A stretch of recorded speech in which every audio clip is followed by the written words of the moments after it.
Hello and welcome back to coverage here at GP Richmond. I'm Marshall Sutcliffe in the booth with Paul Cheon, and we're ready to go here in round number 6, where we've got a mighty matchup. Neil Oliver versus Ben Stark, two limited aficionados ready to go at it. Yeah, Ben's playing, a reasonably straightforward two-color deck, decent cards, and then he has a splash. It's not a light splash. As we saw earlier, Eduardo Sajgalik kind of went a little deep with his 5-color green deck. Ben opting for a double splash, and we might see that at some point in this matchup. Well, Neil Oliver with just kind of a boring start relative to kind of what he's known to draft. Basically, whenever I watch his draft videos, he's basically loves just going blue-green 3 or 4 color ramp. Yeah, that's kind of his signature draft or signature archetype in basically any format. Right. He just loves it. Man, did you see this turn, though, from Neil Oliver? Off of 2 lands, he attacks for 3 damage, but before that, he taps them both for Gustwalker, then untaps the plains, and even has a play. He plays a Fan Bear. Right, it actually generated him a mana. It's hard to make that work. And it looks like it's possible he might get another mana here, because I don't think Ben's going to want to trade the Vizier here with the Initiate's Companion. Yeah, unless Ben has a lot of plays that he knows he's going to make on turn 4, turn 5, turn 6. The Vizier of Tumbling Sands is a really nice little utility creature. You can use it to untap lands and make it kind of into a ramp-type creature. But you can also untap your blockers. You can untap your exert creatures. It's got a lot going on. Yeah, it definitely overperformed. When I first looked at it, I was just like, oh, 3 mana, 1/3. It's not really a great body. But that untap effect is quite nice. The fact that, again, ramp is better in this format than others because you have all these large cyclers that you're already playing, meaning you can play these large creatures quicker, makes it a lot better. On top of that, there are some really nice combos. As you see on Neil Oliver's board, there's Fan Bearer that you can use multiple times. I've also had it with Edifice of Authority, which is pretty great. Oh, there you go. You're able to shut down 2 things in one turn. And also get the bricks counted up pretty quickly. Exactly. Yeah, I like that. So right now, Neil's doing some combat math because he is the aggressor here. Right. This green-white deck tends to be more towards exert, right? Yes, that's how the green-white deck works. You just want to be aggressive. You have a lot of exert cards. You have a lot of combat tricks, and a lot of the combat tricks you kind of want to play in the green-white decks are effects that also untap your creatures, which means that if you've exerted, you can actually untap and then attack again. So cards like Jiro's Resolve, Spidery Grasp, Synchronized Strike are much better in the kind of the green-white exert deck, whereas it would just be kind of okay cards in other aggressive combinations. So it looks like Neil just jammed with the squad here. Is that what we're seeing? Yeah, it looks like this means that Neil is likely going to tap out to play something this turn, so might as well get in that extra point of damage with the Fan Bearer. If Ben just chooses to block the Fan Bearer, then he gets in for additional damage with the other creatures, because it did look like Ben chose to trade with the Initiate's Companion. Here's a Defiant Great Maw. So even though Neil Oliver did stumble a little on mana there, he's still been able to deploy quite a nice board.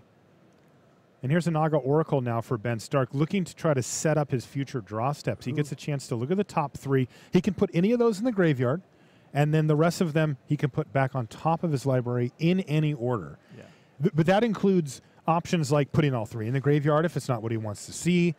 He could put all 3 back on top if he loves what he sees. He's got a lot of flexibility, anything in between as well. Yeah, so one effect that you can really kind of compare this to make it kind of simple is Scry 3. It's very similar to that because you can, of course, rearrange the top 3 cards of your library, but there are cards that care about cards in your graveyard. Yes. So it's actually better because you can put embalm creatures in your graveyard for additional value. Yeah. Now, what it doesn't do is draw you a card, right? It is not card advantage, so don't look at Naga Oracle and think in those terms.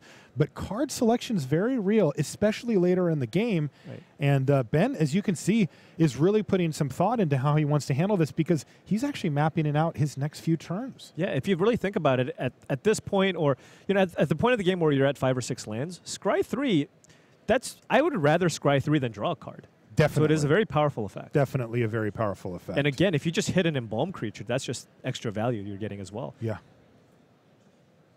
Yeah, I found myself in weird situations, though, where I'm like, I could get extra value for free, or I could just draw this embalm creature, play it, and then still get that value. Right. One thing that I have noticed with the embalm creatures in this format, though, is they tend to be kind of undersized.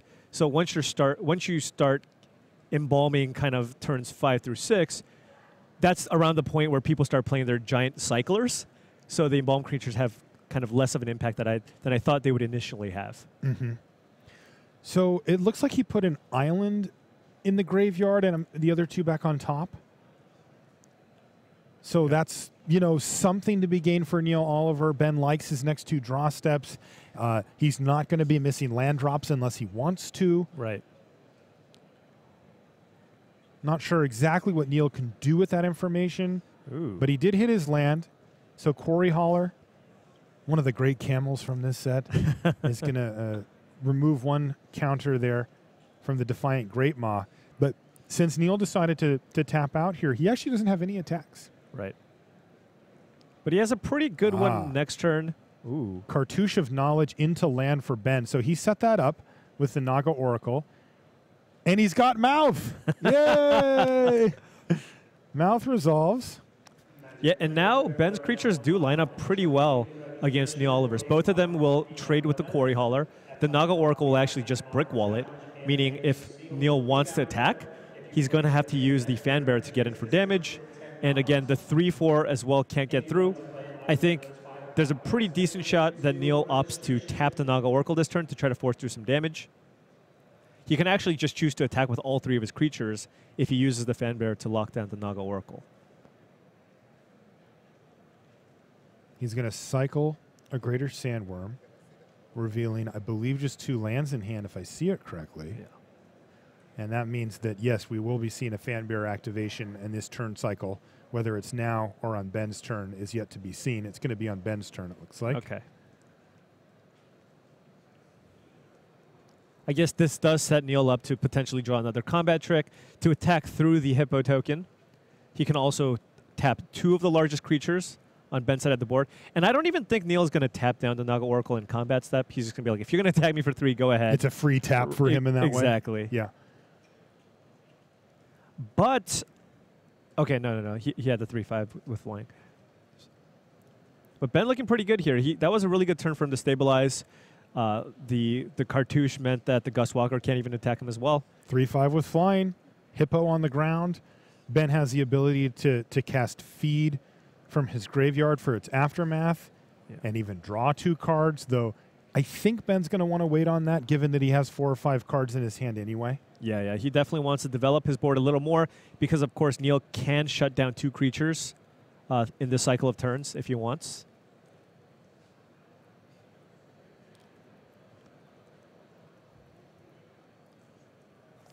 All right, and a Watchful Naga. And if that's the only play, Neil's got to feel pretty good. He can actually tap down the Hippo this turn and attack with all of his creatures and not lose any of them. He's got 10 power if he chooses to exert the Gustwalker. And again, Ben just doesn't have any good blocks unless he has some kind of a combat trick. Cards he could have here: Winds of Rebuke, Shed Weakness.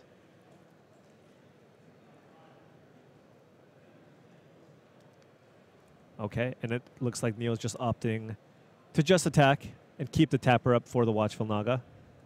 Oh, stinging shot there in the main deck for Ben Stark. This is not, you see this fairly commonly. Stinging shot is one of the cards that has such a high upside when you actually get to cast it, as you see right here. Yeah. I mean, a 1-mana removal spell to kill one of your opponent's threats. You just don't get that otherwise. And then cycle it if it doesn't work out. Yeah, I have frequently main decks this card, even in draft, just because the downside is, if you play against a red-green deck, sure, you can cycle it and then sideboard it out. It's still not a dead card. But the times when you play against like a blue-white deck, and for 1 mana you can just get an Aven Initiate off the board, that's huge. Or a Bone Picker.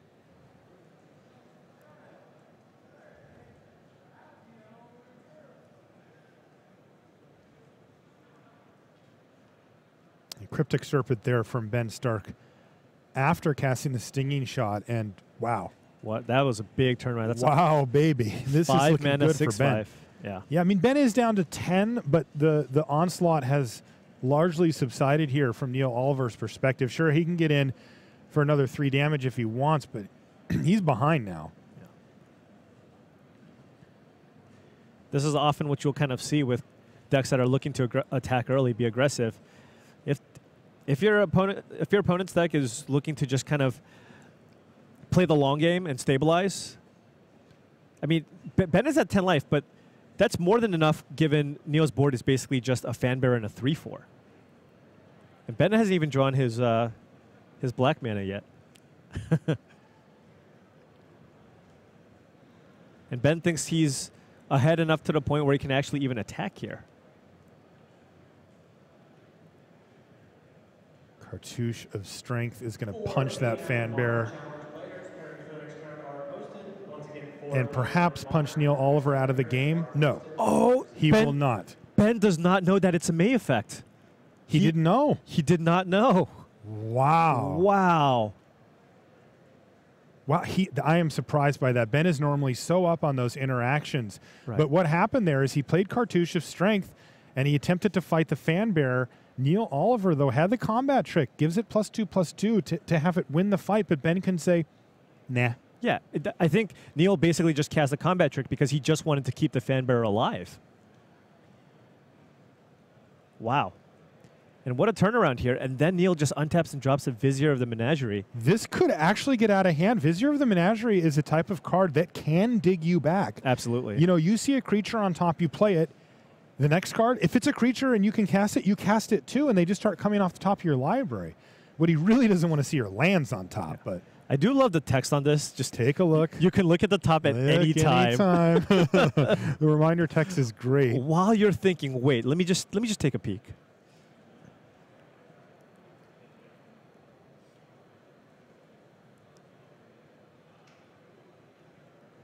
Don't think it's a creature.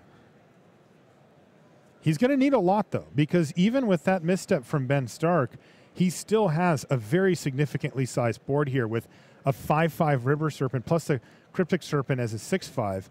And then he also has a 3/5 with Flying hanging out there, too, in addition to the 2/1. So, I mean, he's still ahead. He's also got a feed in his graveyard still. That's right. Which would allow him to draw 3 cards here. Boom, not anymore. Right. There it goes. And he's still going to have 5 cards in his graveyard, so the River Serpent can attack. Yeah. Let's see what Ben finds with his, yeah, there's a mouth to feed. Trying to get that flamingo, then feed. It's like dinner's over. Just relaxing. Kind of comfortable. Yeah. Yeah, Ben's still pulling ahead. I think Neil's going to really need to chain a few creatures in a row here with the Vizier to come back from this. Greatest Sandworm would be a really nice draw. Just would brick wall everything on the board outside of the Naga Oracle rather.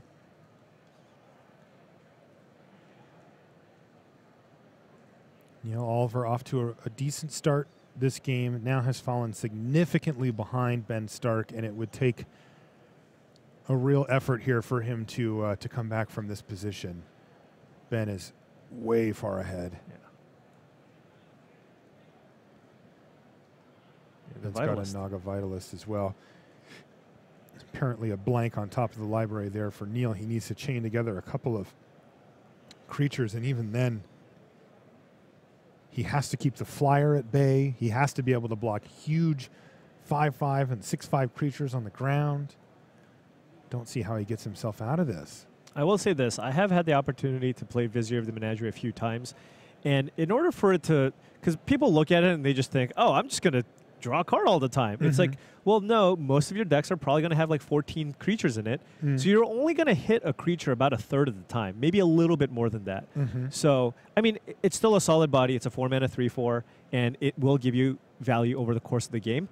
But I think it draws you far less cards than kind of what most people think it does. Yes. The best case scenario is that you chain together a bunch of creatures. And, of course, if you are going to play a Vizier of the Menagerie, you may want to try to up your creature count a little bit as well. But still, even then, if you get up to 17 or 18 creatures, you're still, you know, not even above 50%. Well, that's a good creature to have on top. Wow, Regal Caracal now for Neil Oliver. That actually does shore up the ground game for the time being, and he's left up 2 mana, well, 3 in this case, but 2 to be able to use his Fanbearer to keep that lethal Naga Oracle at bay as well. This is an upkeep. I'm going to tap it down. It So looks like. it looks like an upkeep to play around the potential Hapatra's mark. Hapatra's mark, yep. Because if Ben drew something like a synchronized strike or a spidery grasp, Doesn't that would just matter. win. It wouldn't matter exactly. Wow. Yeah. It was kind of an aggressive attack, though. I mean, Neil is at 3, but I guess, and Ben can attack with some of these creatures. Oh, yeah, I mean, Ben can still apply significant pressure, but does he leave himself dead to the crackback? And how much does he have to think about that is also... Because Neil can simply block with the cats, for example, gain 4 life. Yeah, Neil has to block with 2 of the creatures here. If he just blocks with one of the cats, the lifelink on the cat would bring him up to 5. So he could choose to put, for example, a Caracal and a cat token on the Lightning Serpent to get rid of it, and then put the other cat in front of the River Serpent. He's going to be a little more conservative and just chump block with the cats. That does leave Ben with the 2 big attackers left over. Ooh. Okay, that could change things significantly as well. That's a Gift of Paradise, and that gains him 3 life. So how much does the math change combat-wise? And now Neil's like going to have to be the one to figure it out. Looks like he embalmed a Tawcrop Skirmisher here.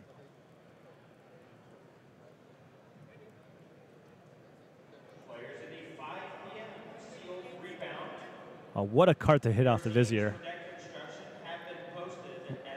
Perfect timing, too. I was saying how, like, this doesn't really hit creatures that often. With the Caracal? Or the best creature in your deck. Right. Yeah.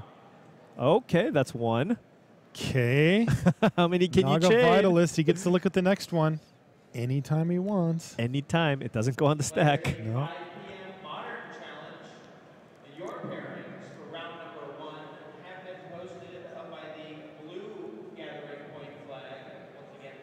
Yeah, the longer this game goes, if Neil can somehow stabilize, it will favor him. Ben's creatures are considerably bigger than whatever Neil has on the board, though. That's right. The Neil's going to 6/5. need a lot of help here. Lack of evasion, also a problem. Right. And Neil's at 3 life right now? He is. He is. He still has to always deal with that Naga Oracle. Yeah, so the Fan Bearer and 2 mana are basically tied up every single turn.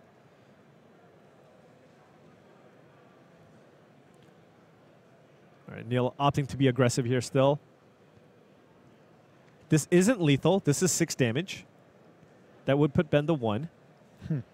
Neil, I feel like Neil should be at 7, though. Am I wrong about that? That's what I thought. Yeah. Right? There's no... Like he blocked both attackers, the 5/5 and the 6/5, with 2/2 lifelinking cats, and I don't tapped the think Oracle. he tapped the Oracle. I don't think he took any other damage. We'll double check our life totals just to make sure that we don't have that wrong. Yeah. So it looks like It Ben... is not optional, of course. The lifelink just happens. Neil would just be at 7. Yeah. Okay, and we've got that updated, so they are at 7. And now Neil opting to tap down the biggest creature on the board because he can't afford to take 3 here because that's still a 3-turn clock. The Caracal will keep the Skirmisher at bay, so I imagine if Ben chooses to attack with a River Serpent, likely will be blocked by the Vitalist here. If he attacks with the Serpent and the Vitalist, that would kind of force the Vitalist to block, but then Ben's at 4. So then Neil has lethal. This has been a very, very close, very, very fun game to watch. And look at this. Ben Stark passes the turn. Wow. Is this Vizier of the Menagerie going to dig Neil Oliver back? Yeah, I mean, it did get him 2 creatures. It drew him 2 cards. 4 mana, 3/4, draw 2. 2-headed giant players. Pairings for your 4th round are posted. 2-headed giant pairings are going up. Neil doesn't really have a great attack here, though. No. Because he has to use the Fanbear main phase if you wanted to kind of get in with a decent attack. If he did choose to do that, Ben has 2 blockers. Neil would then get in for, I guess, 4 damage, which would be lethal. But if Ben has anything, then he loses. Exactly. Like the game ends. He Right. loses his board and he's open up to a huge attack. So Neil, generally more conservative, decides not to go for lethal here. Yeah, because he is ahead on board. He has the Vizier in play that's active, so he feels... Yeah, Fanbearer keeping him alive. Right. Pairings for your next round are being So Ben says, can I go to combat? Neil says, how about we tap down your Naga Oracle before you do so? What a game. Yeah.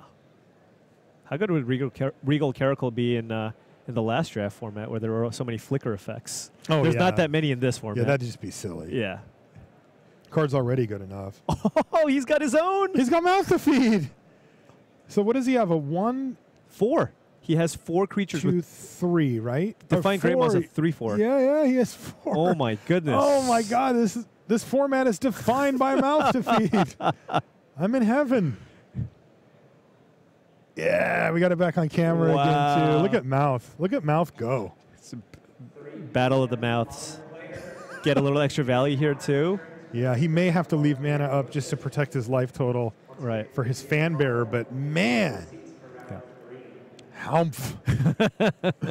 That poor bird. Yeah. Maybe he's got a 2-drop. What do you think the bird's name is? The bird's name? Yeah, the one that's fleeing the mouth. I'm going to go with lunch. Yeah. Lunch? Yeah, look. My goodness. He's got no chance. All right, yeah, Ben needs something very impactful here. Neil's just drawn 4 cards, still has the active Vizier. The board hasn't really changed. Neil actually added another creature to the board this turn. God, is Ben going to lose this game? He was so close and so far ahead. Yeah, it makes you think, what would have Even mindset. That wasn't off the top, was it? That would have been sweet. Off the top of his library would be sweet. I don't know if it was. I couldn't quite tell. He may have just drawn it, but that was sweet. Yeah. Had Ben maybe not lost his creature in a previous turn, Hey. it might have been enough. Totally. Absolutely could be enough. Yeah, and now Neil's hand is just loaded. It looks like there's a Cartouche of Strength. There's a Cartouche of Solidarity. Yep. So that's going to help him get in for near lethal, though it is going to leave Ben at 1 if he attacks with his flyer. Ooh, is this a commit maybe? Oh, no. He's splashing. Yeah. For black removal here. This is something that you'll see pretty common. Both black and red have final reward and deem worthy And at Electrify. the 5 mana slot, and then you've also got Electrify. You don't see Magma Spray Splash quite as often, but it is Right. possible as well. So this isn't a big surprise. But Neil Oliver does get 2 for 1 there. Yeah, that's one thing I noticed about this format too, is the kind of color requirements for cards aren't so punishing. You don't see a lot of double casted cards. Yep. Half the time, yeah, like if you look in the last block and you're like, I'd like to splash this card. It's always double color. Yeah. They cut you off. But here they do let you have a little access to some more stuff. Wow, on the Vizier too. I guess you did get the final reward already out of Ben's hand. That's right.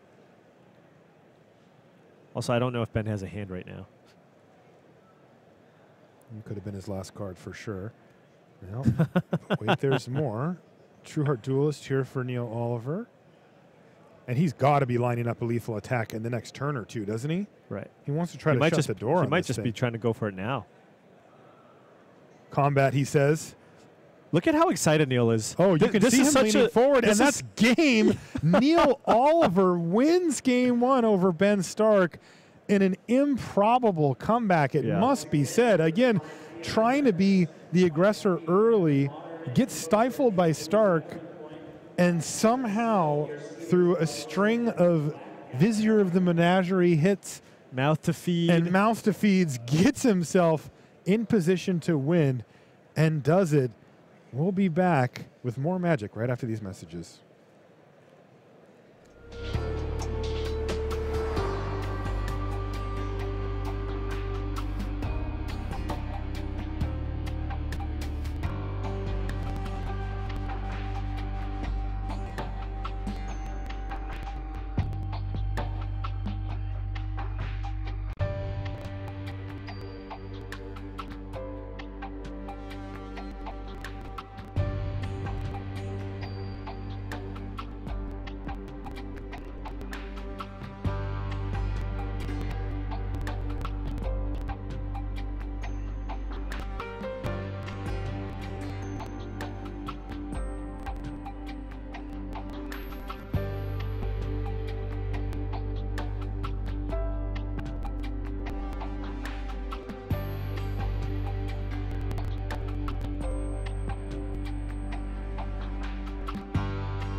back to coverage here at Grand Prix Richmond. I'm Marshall Sutcliffe. I'm in the booth with Paul Cheon, and we just witnessed a really great limited game. Yes. Between two really great limited players. Yeah, what? Just so much card advantage. Green. So many mouths. So So much much feeding. feeding. So much feeding. That was great.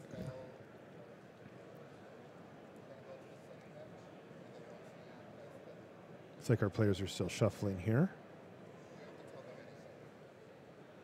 Why don't we take a look at what Kenji's up to? Okay. I know the chat wants to see what Kenji's up to. I'm curious. I can tell you exactly what he's up to, by the way. He's losing to Brian Brown to win. he's down a game so far, but Is that an Arc Fiend of Ifnir? I think yes, so. that is absolutely an Archon. I know Kenji has one in his deck. He does, but his is foil. His is foil. Yeah. It's also not on the board. Oh no, Brian Brown doing is just having his way at this point. Holy 6/5 flying lifelink. 6/5 flying lifelink, and God forbid he cycles a card. Right. And with the mana that Kenji has, for 3 mana, there's no way Brian can get punished right now. And also because, Kenji had 5 mana already, if he had a final reward, he would have already cast it. Yes. Nobody's that greedy, right? you tap out for can Archfiend, say go, like, oh, I'll just wait and see if you cartouche it up. or whatever. Well, let's see if we get some extra value. That is not how that's going to play out. So Kenji doing his best here to try to fight and try to hit BBD's life total, but And that's the thing with this card. Brian hasn't even cycled the card. He just has this giant flying demon. cancel that order. Oh. He just canceled a Wasteland Scorpion, and all of a sudden Kenji's team is disappearing in front of his eyes. Oh, is this if this another is one? another cycle, that could just be it for Kenji. He's 5-0, though. No, he's got this. Oh, yeah, it's book the victory, right? BBD fake tapped 2 mana and then said, nah, I'll just attack you. It's like, you know what? I can wait till you play another creature. You can take the damage. He is gaining a ton of life here. Land go. Take that exerted thing off of there. Give Kenji false hope. Maybe Kenji draws like a cartouche of strength, tries to fight the demon with the death touch creature. It could happen. Yeah. Simon Lineberry. Yeah, that Who is this, a warrior demon? is no longer exerted, though. Yes. Oh! How about a demon fight? The problem, of course, is that if BBD has anything to cycle, he can just attack cleanly. Yeah. He does need something, though. Lay claim your Archfiend of Ifnir? Wow. What's better than 1? Brian Browndoin is a beast. So I was guess that was disgusting. the card he was thinking of cycling. It was. And then he just said, you know what? No, I'm going to Maybe I'll steal get a your better demon. target. Wow. And he did. So that's the match. Genji is going to have to take his medicine there and come back to fight next round. But that leads us back into our main match, Ben Stark versus Neil Oliver. And it looks like both players off to a reasonable start here. It looks like a Defiant Great Maw And Ben, got fought by a Cartouche of Strength. yeah. And what do we exerted. have here? Is this a double block? What is going on? That doesn't Ben make any sense. fearlessly attacking into Neil Oliver. Wow. He opted to. Oh, I guess is it he a was. Naga Vitalist that was Yeah, yeah. Cartouche? Oh, okay. So I think he was basically trying to represent a combat trick, making it so Neil would not want to block there. At the same time, I think he wanted to draw a card. And he's also blue-green. The Fanbear does a lot of work in this matchup. Definitely. So he maybe just wanted to get it off the board as well. I mean, as much as the Vizier of the Menagerie was a very good card for Neil, the Fanbearer was the real MVP last Oh, round. definitely. Oh, Yeah. really aggressive start here. Yeah. The mouth can currently only I wonder feed what you card for that 1 is. card. I wonder what card that Aftermath card is. I'm familiar with that one. Right. Yep. I was going to say Ben's going to need to play something gigantic, and that Colossipede counts. basically does it. Colossipede Ooh, counts. that's another fan bearer.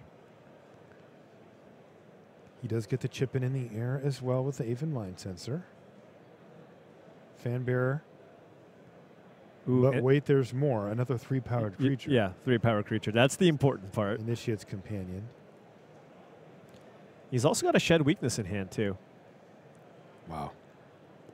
But Good Ben, draw here from Oliver. definitely. Neil, Ben's going to go up to 16 life and then pass the turn back after playing a Gift of Paradise. Not an exciting turn thus far. We'll see if he can improve it. Yeah. Still kind of scary to attack. But, Neil can opt to just be aggressive here. he can choose to just tap down the Colossopede and attack for lots of damage. Yeah, he may be able to just shut this game out before it gets real started. And he's got Ben combat Stark. tricks. And the tap basically just costs 1 mana, as if the Initiate's Companion connects, he can untap. Is that a Gale Strike? Oh, Gale Strike on Mouth Token. How very dare you, Ben Stark? Very nice. Oh, but you see what he did? He decided to untap his Fan Bearer so that he can use it to keep the Colossopede at bay. Yeah. So that let him use it proactively on his turn, and now proactively again on Ben's turn to keep it from attacking and blocking for a turn cycle. Oh, rags to riches on the Rags? splash. Oh my God! Ben Stark brought in rags to riches and just On the double decimated splash. Neil Oliver's board. Oh my goodness! You're on Neil's side. You see islands and forests, right? You see islands and forests. You think, well, this is going to be really hard for me to lose. And a splashed rags. Wow. Unbelievable. And Ben is 1 mana away from actually casting the Riches. Aftermath. Yeah. Yeah. So Riches, you can see it on the side there. Each opponent chooses a creature he or she controls. You get control of it. Wow. What a turnaround. Ben Stark Oh my goodness. with the Essence Scatter as well is just putting a beating down on Neil Oliver now. And you really see the kind of the upside of a card like Rags to Riches, right? Where you play against kind of the green Colossopede deck, it's not going to do anything, right? You play against kind of these green-white aggressive Exert decks, and it's the absolute best card in the matchup. Wow. Neil Oliver has to just be reeling after that. How could you see that coming? No, you just couldn't. How could you ever see Rags to Riches coming in from Ben Stark off of the Gift of Paradise that makes 2 mana of any color? Black. Look at Ben. He's just like, what? Ben, all he has to do is just turn his creature sideways every single turn, and I just feel like, oh, wow. He's got Edifice of Authority now as well. Neil Oliver just in a terrible position. Put a brick counter on this, and you know what? Neil has seen enough. Oh, my. Wow. Wow. That was a devastating sideboard plan there. Well, for I mean, Ben if you Stark. look, like, he just didn't Did see you it coming. see that head shake? Yeah, he did not see that he coming. is blindsided. He had no idea. I wouldn't have either, to be fair. Yeah, you play. I mean, when you're playing against an opponent and you see the blue and green cards, you saw all of game one. You didn't see any of those cards. You didn't see Rags to Riches. You just think, okay, well, what are the green and blue cards my opponent can play? And there aren't a lot that could have gotten him back from that situation. But a sweeper, a double splashed sweeper. Unreal. Yeah. And Neil's going to now have to shake off that tough loss and try to sort out how best to play against the possibility of a Rags to Riches and anything else that old sneaky Ben Stark might have brought in out of that sideboard. And it seems pretty difficult to just kind of play around, right? Like you have to take out so many creatures if you want to. I think Neil just kind of has to be mindful that the card exists and either hope Ben doesn't draw it. Totally. Or I guess try to play other creatures when you can. But if you look at Neil's deck, you're just going to get wrecked by that card. I think if Ben you draws just, it. you play very similarly to how you would if you didn't know about it. Right. It's going to make the difference on a few key decisions, but nothing major because most of Neil's creatures are just susceptible to it. And there's, not playing creatures is unacceptable. So. Right. Also, Ben has to draw like Gift of Paradise to cast it. Pretty much. You can Yeah. see he's got a swamp there, but it is tough for him to do it. And oftentimes it will be somewhat telegraphed by Ben needing effectively 2 turns to cast it as well. Can you imagine if you just naturally played Swamp Rags? Like just second Swamp Be Rags? okay here, but he actually wants to try to get more value out of it. Real slow start. Yeah. And that's the splash Benefactor card, by the was- way. Which? Cruel Reality. Oh, there it is at the bottom. And that's an enchantment. He actually gets to get that Yeah, off of the value. Benefaction of Veronis. Look at Neil. He is just like, what? Why am I playing against Cruel Reality and Rags to Riches in this green-blue deck? But Neil off to a really, really fast start here. I mean, Yeah, this damage is going to flow. This game could be over before it gets started. right. And Neil hasn't had to play anything to kind of clear the way either. Often when you play an aggressive deck, you use like kind of your initial removal spell or a pump spell to attack through a creature. And then if they play another big creature, I've been brickwalled so many times in, Oh, in yeah. situations like that. All right. Supply Caravan here for Neil Oliver's going to net him a warrior token as well. And, I mean, he's just ready to go. He's got lethal. Neil's playing Camel Tribal. He's got He both is. that and the Quarry Hauler. He does. Oh, Yeah, but this doesn't do it. Yeah, he's going to have to use this just to kill. And even then, Ben Stark is significantly behind. Any He's gonna pump be at spell will 2. do it. Yeah, any pump spell will do it. Mighty Leap. And there it is. Mighty Leap is game. Wow. And you can see the consistent, clean game plan of Neil Oliver is going to beat Ben Stark this time. Ben, you know, we call it dirtling, right? Yeah. It's a type of deck where you have to develop your mana. You're trying to draw extra cards. You've got some greedy splashes for the late game. And sometimes they don't come together, and your opponent just plays creatures with power and toughness while you cast, you know, Gift of Paradise and Benefiction of Ronus, and you're sitting there like kind of spinning your wheels, Yeah. maybe staring at a card like Rags to Riches in your hand that you can't cast, and they're like, sure, take 6. Yeah, it's hard to envision sometimes how these games play out because you look at game 1, it was so much different than how games 2 and 3 played Yes, out, right? yes. Game 1 was kind of a grind fest. Both sides just keep playing a bunch of haymakers, and then person who played the most value cards won, right? So I think Ben kind of used that thought process and is sideboarded kind of to that plan, and you know he also got punished because he never drew any blue sources that game, and that's the cost for splashing, right? Sometimes you get there, you draw your color sources, you draw your Gift of Paradise. Other times you just draw that other land and you just can't play any spells in your hand. That's it. It Yeah. happens all the time, you know, Yeah. that these type of decks can dominate the late game in many ways with cards that give them inevitability. Yeah, but and turn 2 exists overpowered. in But Magic, Turn right? 2, and I mean, like in this game, for example, 3-1 on turn 2 did Right. a lot. It got in for 9. Like, Yeah. you know, it just went unanswered, and it just slammed in there for a bunch. And sometimes that's all it takes. So Ben Stark picks up his first loss. Neil Oliver is going to stay undefeated. We'll be back with more Magic after these messages.